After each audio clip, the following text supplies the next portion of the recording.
Good evening, everybody. Tonight we are going to talk about multisensory approach to learning.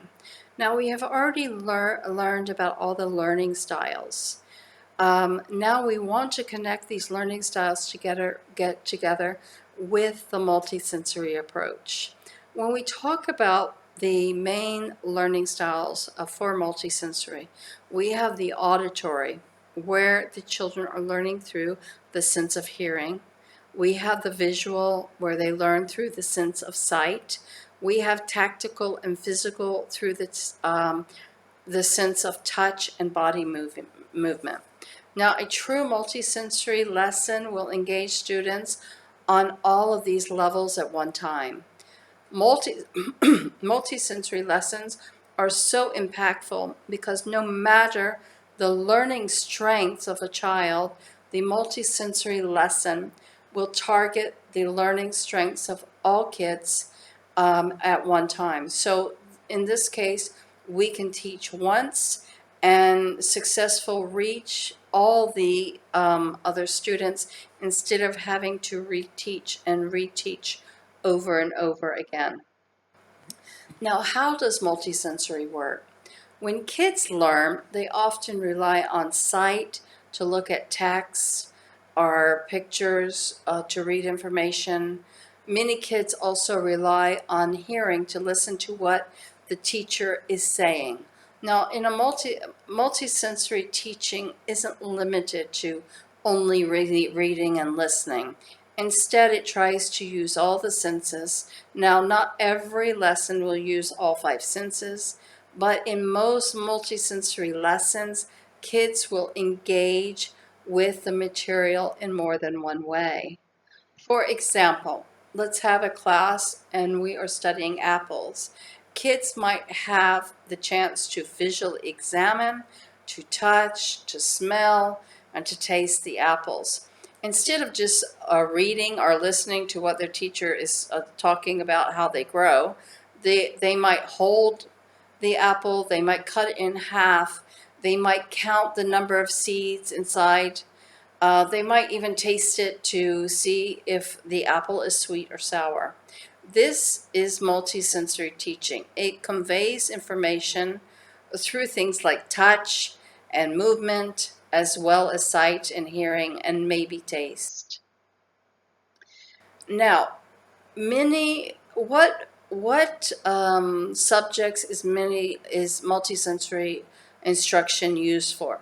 Many reading programs now are designed to help struggling readers include a multi-sensory approach, such as deliberately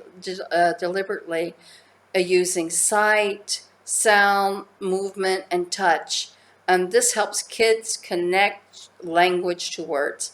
Now, for example, one of the reading techniques is sound tapping. And how that works, kids tap out each sound of a word with their finger or thumbs. It helps them break the words down. Now, another technique uses tiles like you find in Scrabble that are colored. And this helps the students connect sounds and colors to letters, not colors, the sounds to letters, such as you may have the consonants one color and the vowels the other. So it helps the students understand the difference in the vowels and the consonants. Now, some grade school mathematic programs are now using the multisensory approach.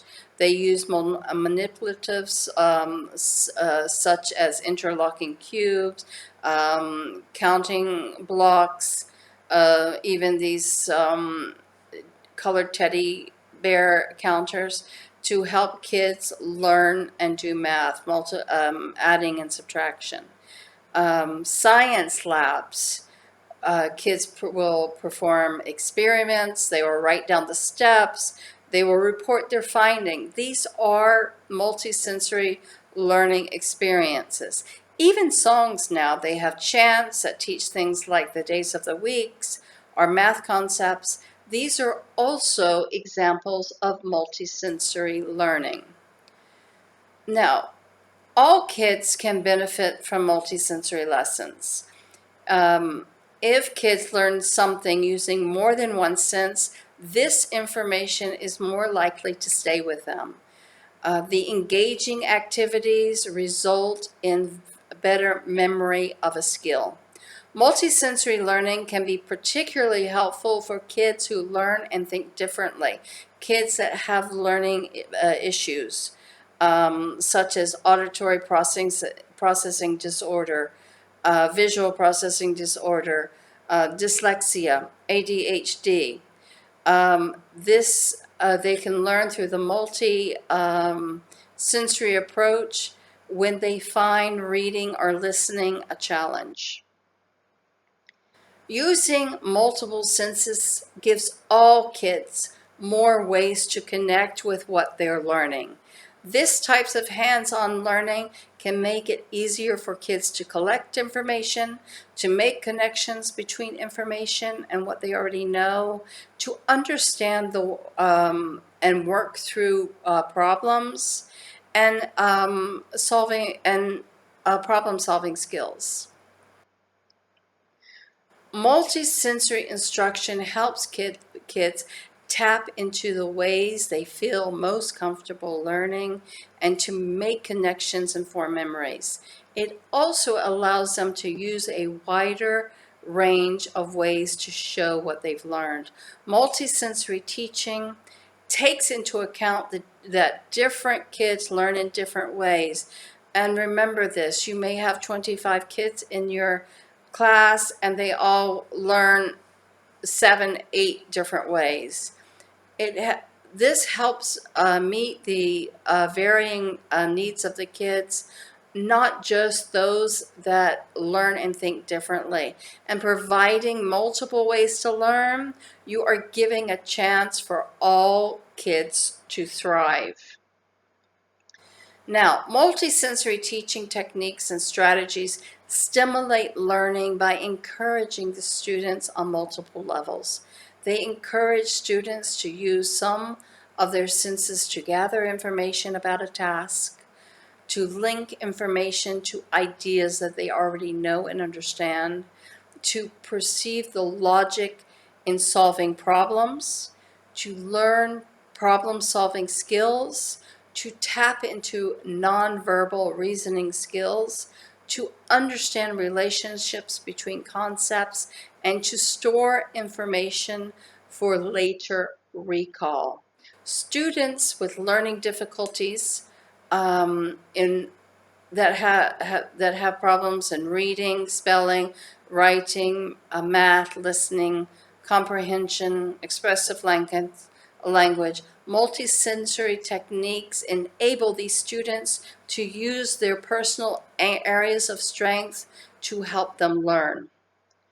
We know that many students have areas of sensory learning strength. We call this a learning style. Now, we've already gone through all the learning styles. When students are taught using these techniques with their learning styles, they learn more easily, faster, and can retain and apply concepts more easily for future learning.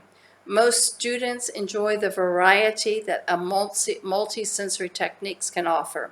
For example, if you're doing a spelling lesson, you can write all the words on the board, you can say them out loud. Then after that, you can use a spelling bingo game in the same lesson. Okay, and this will help the children to learn the spelling words in more than one way.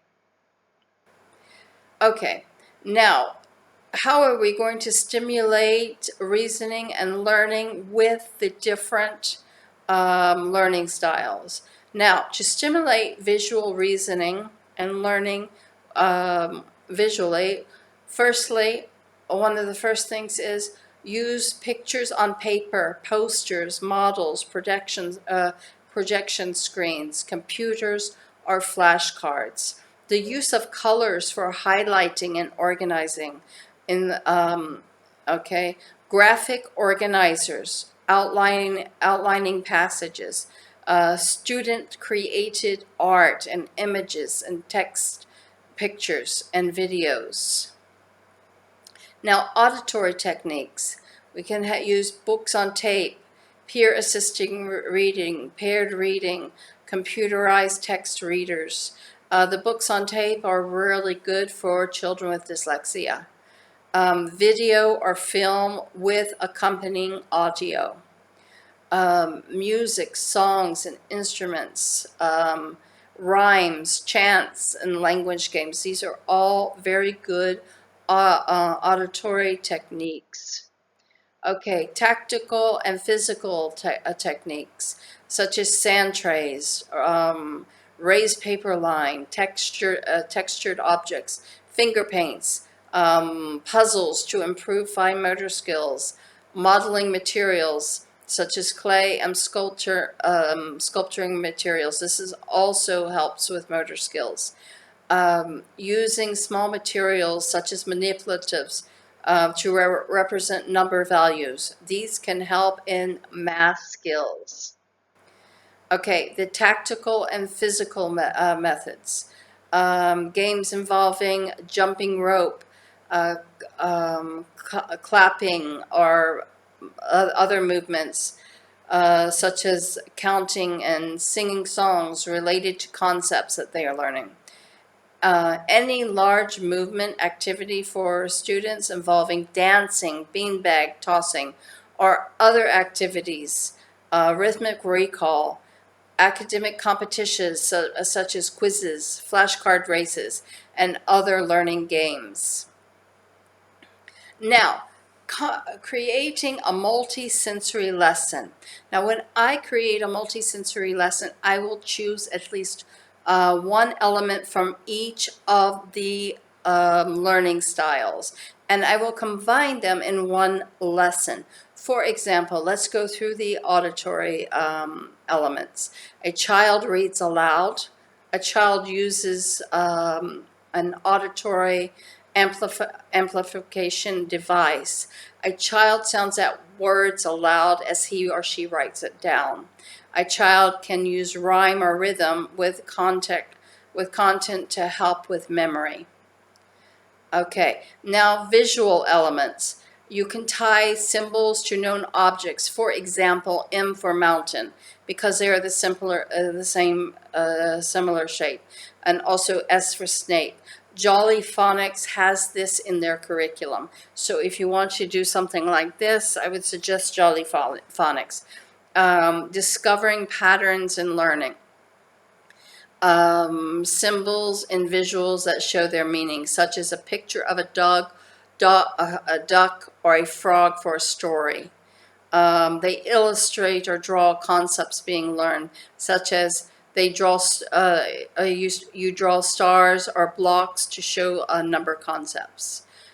Create visual graphs or maps. Now, tactical and physical design elements. You can tie learning to movement. You can write down the concepts learned, hands-on concepts. Act out what they are learning, such as jumping to show numbers or acting out a skit for a story. Okay, and they can practice what they are learning. Now, in a sample lesson, what would I do? Okay. The student writes out the spelling words as they say them out loud. That would be the first activity. The second activity I would do, the students may engage with flashcards that have the word and the picture with them, so that they can see the word and they can see the picture, and they associate the word to the picture. And then the next one, I would do maybe a game where the students will jump on the letters, which we can use A4 cards to write down letters of the alphabet, and they would spell the same spelling words using this jumping activity. Like frog, they jump to F and then R and then O and then G to spell frog. Now here we have the verbal, the visual, and the physical. Okay, I hope this gives you an idea about the multisensory approach. And thank you for listening, and thank you for joining this course. And I hope that, inshallah, that you will come to our next course.